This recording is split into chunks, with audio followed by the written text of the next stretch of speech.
If you've watched the videos already about how to make pastry and how to roll out pastry, you're probably dying to know what's next.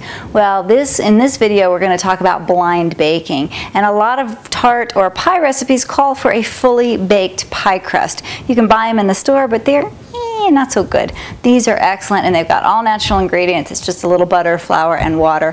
What's not to love about that? So we've made our pastry, we've rolled out our pastry, and we've lined our tart pan with it.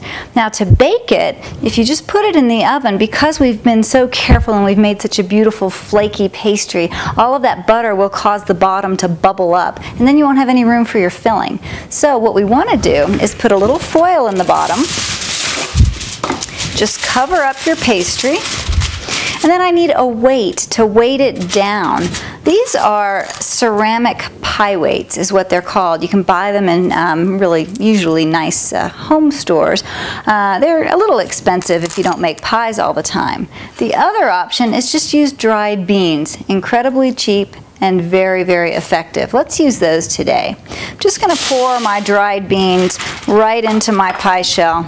I want to protect the pie shell because I don't want it to taste like beans, so if the foil helps to protect it from that. And I'm going to bake it. I've got a 375-degree oven, and I'm going to bake it for about 10 minutes, just until it starts to cook, and then I can take my beans out and finish it off. Let's have a look.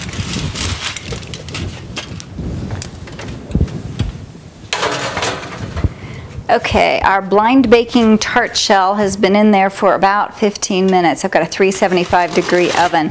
My beans, I can actually smell them starting to cook.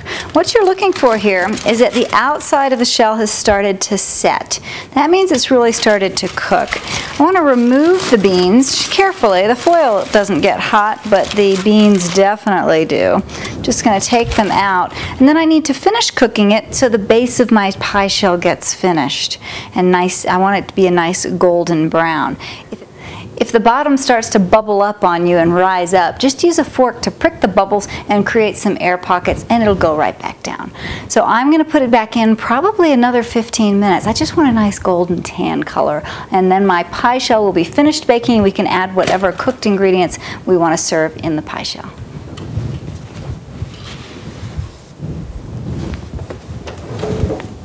Okay, my pie shell has now been baking for another 15 to 20 minutes. You know, the timing is all dependent on your oven, your altitude, all kinds of things, so just keep an eye on it.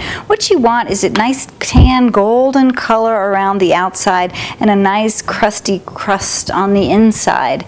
I'm going to add a filling to it, and sometimes you don't even bake it. It should be fully cooked at this point because you might just add a nice chocolate that sets in the refrigerator, or just whatever cooked ingredients you want to serve. So we've got a fully baked pie shell all ready to go, and you made it yourself, and you're going to taste the difference from that store-bought stuff.